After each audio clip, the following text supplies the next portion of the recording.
거시경제 2월 미시간대 소비자심리지수는 66.4로 월스트리트 예상인 65.1을 넘었고 1월에 64.9를 넘어서면서 3개월 연속 상승 중인데 작년 1월 이후 가장 높은 수치입니다. 이에 미국인들이 미국 경제에 대해 조심스럽게 낙관하고 있음을 나타내고 있다는 분석이 있습니다. 뱅크 오브 아메리카에 따르면 신용카드와 직불카드 지출은 작년 1월에 비해 5.5% 상승했다고 합니다. 카드 지출은 항공사에서 전월 대비 3.5%, 레스토랑과 바에서 1.8% 증가했다고 합니다. 반면 미 노동부는 지난해 12월 전월 대비 마이너스 0.1%였던 소비자 물가지수 CPI를 플러스 0.1%로 수정한다고 수치 조정 결과를 발표했습니다. 전월 대비 마이너스였다는 상징적인 의미 때문에 인플레이션이 완화되는 게 아니냐며 증시가 올랐는데 그런 의미가 다 사라진 거나 마찬가지입니다. 지난해 10월도 0.4%에서 0.5%로 11월도 0.1%에서 0.2%로 조정됐습니다.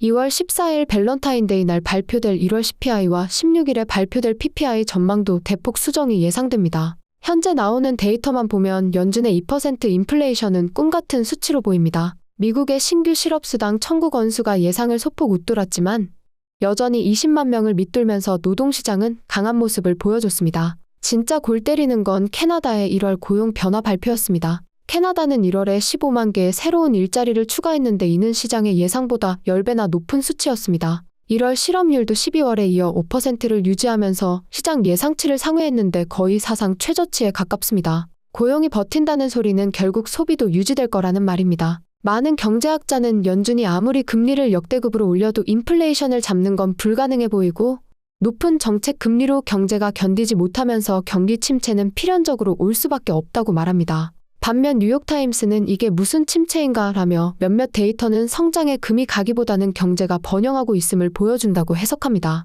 골드만삭스는 향후 1년 안에 미국이 경기 침체에 빠질 가능성을 기존 35%에서 25%로 낮춘다고 발표했습니다. 제닛 옐런 미 재무장관도 신규 일자리가 50만 개에 달하고 50여 년 만에 가장 낮은 실업률을 기록한 상황에서 경기 침체는 발생할 수 없다라고 말합니다.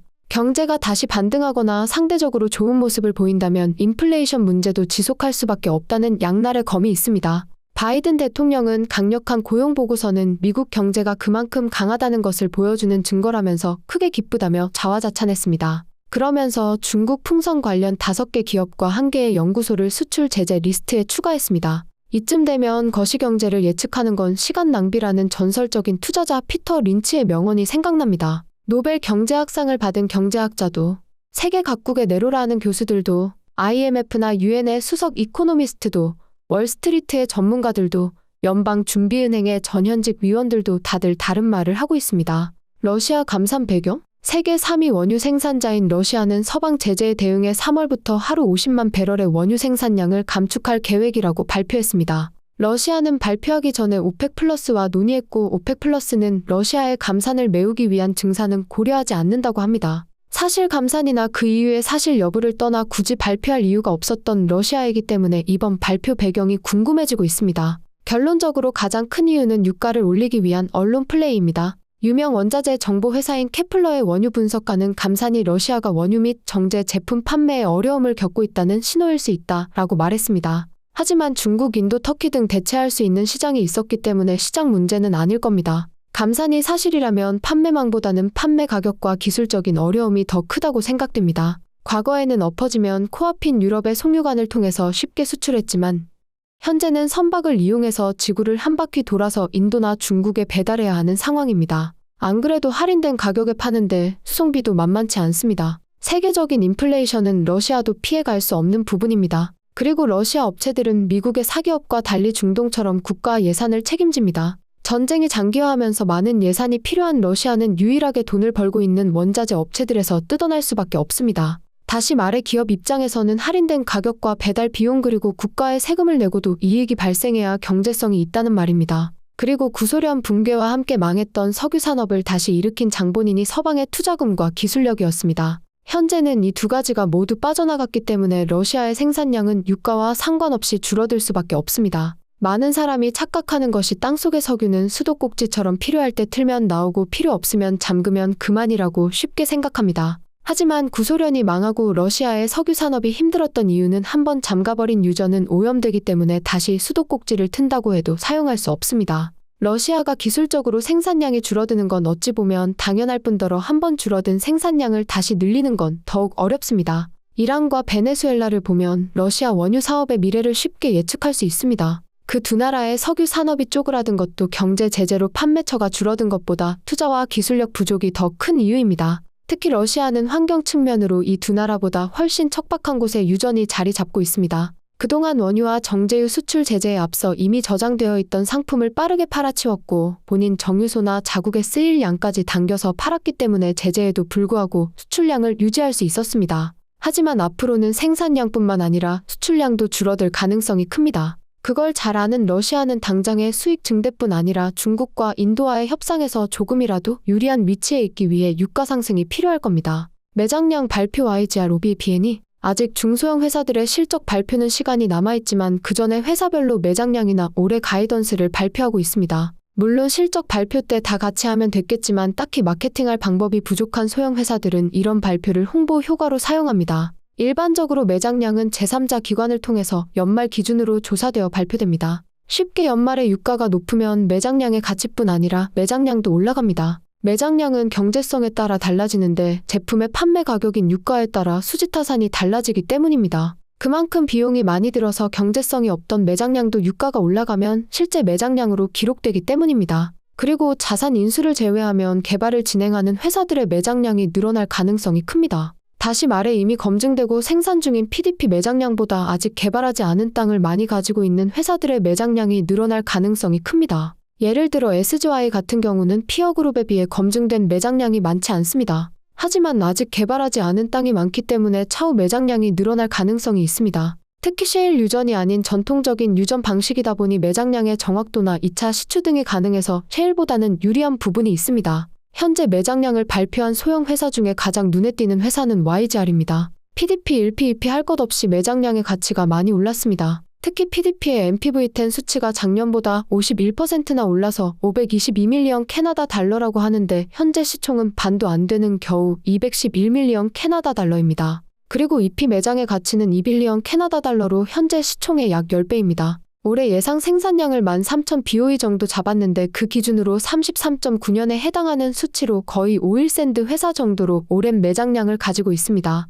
생산량을 늘리는 회사라 앞으로 생산 연도는 줄어들겠지만 매장량 가치 대비 가장 저평가인 주식일 겁니다. YGR은 작년에 환경적인 이유로 생산량이 기대에 못 미쳤음에도 생산량을 23% 늘렸고 순부채는 32%나 줄였습니다. 올해 시작과 함께 주가 변동이 가장 안 좋은 주식 중에 하나지만 언제 튀어올라도 이상할 게 없습니다. 현재 해증이 없는데 겨울 천연가스 가격이 기대에 못 미치면서 아쉬운 상황입니다. 하지만 1분기에 부채 목표를 맞추면 주주환원을 시작할 것 같은데 그쯤에서 공매도도 줄어들면서 상승하기를 기대해봅니다. 예상 전망치 발표를 질질 끌던 OBE도 매장량 발표를 같이 했습니다. OBE도 YGR 못지않게 매장량의 가치가 많이 올랐습니다. PDP의 MPV10이 1.6빌리언 캐나다 달러인데 OBE의 현재 시총이 751밀리언 캐나다 달러입니다. YGR과 마찬가지로 시총이 1P나 2P도 아니고 PDP 매장량의 가치에 반도 안 됩니다. EP 매장의 가치는 2.8빌리언 캐나다 달러로 거의 시총이 4배입니다.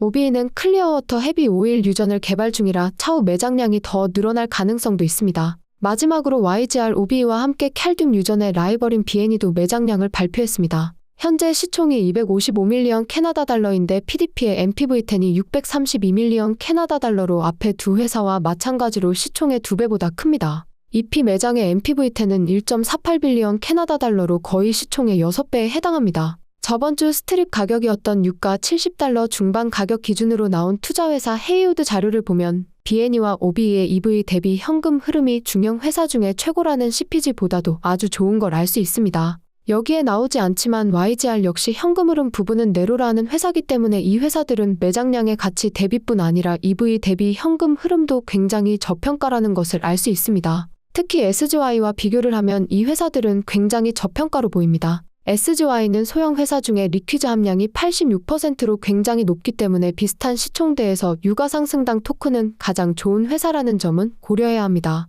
그리고 SGY는 현재 월 배당금을 지급하는 중이고 다른 회사들은 부채나 주주환원 등 여러 가지 저평가 이유가 있기 때문에 리스크도 같이 생각해서 투자하셔야 할 겁니다. 천연가스 급락으로 불안한 천연가스 기업들. 천연가스 가격이 급락함에도 천연가스 비중이 많은 주식을 4가지 들고 있습니다. YGR은 굉장히 많이 들고 있고 PIP, VET, SBOW는 조금 들고 있습니다. VET를 보면 워낙 유럽에서 생산 중인 천연가스가 현금 흐름에 차지하는 비중이 높아서 그렇지 생산량 자체는 석유회사로 분류됩니다. 미국 석유회사로 분류되는 OVV나 PDC보다도 원유나 리퀴즈 생산량이 많습니다. 그리고 유럽의 천연가스 가격이 급락했지만 여전히 미국의 5배 이상이고 캐나다와 비교하면 더 좋습니다. VET는 횡재세 문제로 필요 이상으로 많이 까였지만 $15 밑에서는 너무 싸 보여서 제외하겠습니다. 엑손모빌 주도로 여러 회사가 유럽의 횡재세에 대해 법정 싸움에 들어갔기 때문에 그 결과도 기다려봐야겠습니다. 현 시점에서 VET의 최고 실수는 작년 8월에 유럽 천연가스가 정점을 찍었을 때 높은 가격의 해증을 많이 하지 않은 것입니다. 아마도 이렇게 허무하게 80% 급락할지는 몰랐을 겁니다. 그래도 올해 어느 정도 해증이 되어 있는 편입니다. 저번 영상에서 VET가 올해 아직 자사주 매입이 없었다고 했었는데 사실 많은 양은 아니지만 49만 주를 평균 주가 20.63 캐나다 달러에 매입했습니다. 이번 주에도 여전히 CEI 주식을 사들이고 있는데 우프지만 CEI 주식을 사는 게 주가 움직임상으로 자사주 매입하는 것보다 더 이득을 보고 있습니다. 참고로 CVE도 올해 약 1밀리언 자사주를 사들였습니다. PIPE 같은 경우는 천연가스 가격과 상관없이 몬튼이 유전의 큰 매장량과 M&A를 노리고 투자하는 회사입니다. 가이던스 수정과 생산량 차질로 큰 타격을 받았지만 최근 시추 결과를 보면 생산량 문제는 심각하지 않은 거로 밝혀졌습니다. 대주주 중 하나인 GMT 캐피털은 MVA, KEL, SDE 같은 몬튼이 자산에 투자도 많이 하고 VET에 팔린 LXE처럼 2번이나 가격을 올려서 판 적이 있습니다. 이처럼 몬튼이 자산에 대해 잘 아는 GMT는 계속해서 PIP 주식을 사들이는 중인데 3분기 실적 발표하고 주가가 급락한 후 거의 3밀리언 이상의 주식을 사들였습니다. 소문에 의하면 작년에 주당 $6의 인수 오퍼를 하였는데 GMT가 거절했다는 말이 있습니다. 아무튼 현재 부채도 거의 없고 배당도 3월부터 4% 정도 주기 때문에 계속 들고 갈 만합니다. 특히 PIP는 몬튼이 자산답게 컨덴세잇 생산량이 많고 현재 캐나다 컨덴세잇 가격이 미국 WTI 유가보다 높습니다. 제가 들고 있지는 않지만 몬트니의 CR이나 SDE 같은 천연가스 회사들도 PIP처럼 천연가스 가격에 상관없이 M&A 대상으로 들고 갈 만합니다. 참고로 $22를 넘었던 WTI와 WCS 격차는 현재 $18 정도로 떨어졌습니다. 비슷한 등급의 SPR 방출이 멈추었고 멕시코 헤비오일의 미국 수출량이 자국 정유 공장 가동으로 줄어들고 있고 TMX 확장 공사가 하반기에 끝나가기 때문에 시간이 흐를수록 더 좁혀질 거로 보입니다. 다시 말해 캐나다 오일샌드 업체를 비롯한 헤비오일 생산자들의 현금 흐름은 유가와 상관없이 더 개선될 것입니다. 이런 기대감 때문인지 최근에 중형 오일샌드 업스트림 업체인 ATH와 MEG의 주가가 많이 올랐습니다. YGR 같은 경우는 앞에서 설명했듯이 현재 너무 저평가입니다. 보통 원유와 NGL을 합친 걸 리퀴즈나 오일 믹스라고 하는데 천연가스보다는 유가의 영향을 받습니다. YGR은 원유가 28%고 리퀴즈는 45%로 완전한 천연가스 회사라고 보기 힘듭니다. PDC 같은 회사의 원유 생산량 비율이 30%고 EST가 40%인 걸 보면 많은 차이라고 보기 힘듭니다. 특히 YGR은 칼듐의 원유 함량이 많은 유전도 보유하고 있기 때문에 상대적인 가격에 따라서 골라서 시추할 수 있는 장점이 있습니다. 현재는 가스 함량이 더 높은 페리어 쪽을 개발 중입니다. 참고로 페리어는 경쟁 천연가스 업체인 PRQ의 주요 생산지로 유명한데 경제성이 몬트니보다도 우수한 지역입니다. 그리고 저장고 용량을 많이 개선한 YGR은 가격이 쌀 때 저장해 뒀다가 가격이 비쌀 때 팔 수 있는 시스템을 잘 활용 중입니다. 투자은행에서도 YGR을 분류할 때 천연가스 회사가 아닌 리퀴즈 회사로 분류합니다. 마지막으로 미국의 SBOW는 이 중에 진정한 천연가스 회사라고 할 만합니다. 그래도 리퀴즈 함량이 30% 정도이고 이번에 원유 함량이 높은 자산을 인수해서 회사에서도 리퀴즈 생산량을 40% 정도까지 높일 예정입니다. SBOW는 개인적으로 OBE보다 더 저평가로 생각할 정도로 굉장히 저평가로 보입니다. 그리고 그전까지 단점으로 부각되었던 올해 해증이 이제는 선녀로 보일 정도로 올해 생산량의 대부분이 해증되어 있기 때문에 생각보다 나쁘지 않습니다. 애초에 재무 상태가 좋지 못해서 해증이 많은 것이기 때문에 천연가스 가격에 따라 주가 변동은 극심할 것 같습니다. 그리고 SBOW는 이번 실적 발표에서 작년에 야심차게 발표했던 생산량 증가 가이던스를 대폭 수정할 거로 보입니다. 뉴욕 상품 거래소 가격 기준 캐나다와 미국의 주요 천연가스 업체의 기본 손익분기점과 배당을 포함한 손익분기점을 비교한 표를 보시겠습니다. 셰일이 아닌 전통적인 방식의 PEY는 손익분기점이 굉장히 낮은 걸 알 수 있습니다. 단지 현재 배당이 11%이기 때문에 배당을 포함하면 손익분기점이 상당히 올라갑니다. 단지 성장을 지향하는 회사들은 상대적으로 카펙스 비용이 많이 들어서 이런 지표는 불리할 수밖에 없기 때문에 가려서 봐야 합니다. 아무튼 본인이 천연가스 주식을 많이 보유하고 있다면 실제 영향보다도 주가가 더 크게 영향받을 수 있기 때문에 포트 조정을 잘 하셔야 할 것 같습니다. 그나마 다행이라면 작년 6월 화재 사고로 멈추었던 프리포트 LNG 수출 터미널에 BP가 차터낸 LNG선이 들어오면서 마침내 재가동될 거로 보입니다. 그리고 이미 천연가스 가격이 너무 내려가서 지금 조정하기에는 조금 늦은 감도 있습니다. 양치기 소년 유가, 천연가스 가격과 유가는 궁극적으로 수요 공급에 의해서 움직입니다. 하지만 단기적인 페이퍼 마켓은 꼭 그렇게 흘러가지 않습니다. 설사 피지컬 마켓이 수요와 공급의 밸런스에 따라 움직인다고 하더라도 그 밸런스 양만큼 움직이지도 않습니다. 예를 들어 수요가 공급보다 겨우 1만큼 높다고 해도 가격은 10만큼 올라갈 수 있습니다. 왜냐면 원자재 시장은 실제 밸런스보다 그 밸런스가 깨질 거라는 공포에 올라가기 때문입니다. 작년에 우크라이나 전쟁으로 유가와 천연가스 가격이 얼마나 올라갔는지 생각해 보시면 됩니다. 그렇게 공포 때문에 올라갔던 유가는 제재에도 러시아의 수출량이 빠르게 줄지 않았고 미국의 SPR 방출 그리고 중국의 봉쇄가 길어지고 경기 침체 공포도 오면서 실제 수요 공급 차질이 나타나지 않으면서 급락했습니다. 천연가스 역시 겁먹은 유럽이 한여름에 미친 듯이 비싼 가격의 천연가스 재고량을 채웠지만 따뜻한 겨울과 그 외 여러 가지 이유로 실제 수요 공급 차질이 나타나지 않으면서 급락합니다. 특히 천연가스는 석유와 달리 수송이 용이하지 않기 때문에 국제 가격에 노출되기보다는 지역 내에서 소비되는 경향이 있습니다. 북미의 생산량은 늘어났지만 프리포트 수출 시설의 가동 중단 등 수출 시설 용량 부족으로 가격이 내려간 측면도 있습니다. 한마디로 작년의 가격 상승은 지레 겁먹고 올랐다가 괜히 쫄았잖아 별거 없네 하고 끝났습니다. 하지만 올해는 분위기가 정반대입니다. 시장은 이래도 되나 싶을 정도로 공포를 전혀 느끼지 않고 있습니다. 아마도 작년에 호되게 양치기 당해서 그런 것 같습니다. 그런데 시장이 이렇게 안심하는 사이 중국의 수요가 생각보다 빠르게 올라가거나 경기 침체 공포가 사라지면서 실제 수요 공급의 차이를 눈으로 확인하게 된다면 작년 이상으로 시장이 반응할 수 있습니다. 현재 중국 주요 도시의 교통량은 작년 수치를 넘어섰습니다. 베이징은 코로나 감염자 수가 안정되면서 교통이 다시 번잡해졌고 다음 주 월요일에 학교가 재개하면 코로나 전처럼 교통 체증이 일어날 거라고 예상합니다. 그래서 2월 13일부터 예전처럼 번호판의 마지막 자리를 기준으로 개인 차량에 대한 통행 제한을 재개할 것이라고 합니다. 올 초 들어 미국의 순원유 수입이 증가한 이유는 세계 1위 생산자인 만큼 인프라 구축이 잘 되어 있고 저장고 사용료도 싼 편이기 때문에 가격이 쌀 때 쟁여놓으려는 이유 같습니다. 한편 IEA나 오펙보다 보수적인 미국의 EIA는 최근 2023년과 2024년 글로벌 예상 수요를 상향 조정했습니다. 하지만 여전히 올 하반기 평균 브렌트 유가는 82달러 그리고 내년 평균 브렌트 유가는 78달러로 상대적으로 낮게 예상했습니다. 상향 조정의 이유는 중국과 비OECD 국가의 수요 회복에 기인한다고 했고 OECD 국가들의 수요는 경기 침체 압박 때문에 기존 수요 예상을 고수했습니다. 원자재 정보 회사인 케플러의 분석가에 따르면 지난달 중국으로 향하는 미국 경질유 화물이 하루 약 18만 7천 배럴로 증가하여 8월 이후 최고치를 기록했다고 합니다. 한편 WTI 대비 브렌트유 할인은 이번 주 배럴당 7달러로 확대되었으며 이는 11월 말 이후 가장 높은 수준입니다. 아직 코로나에서 100% 해방되지 않은 시점이지만 이번 주 글로벌 항공기 수치 평균은 코로나 전인 2019년 수치를 넘었고 작년보다는 27.6% 늘었습니다. 오케이, 거기까지.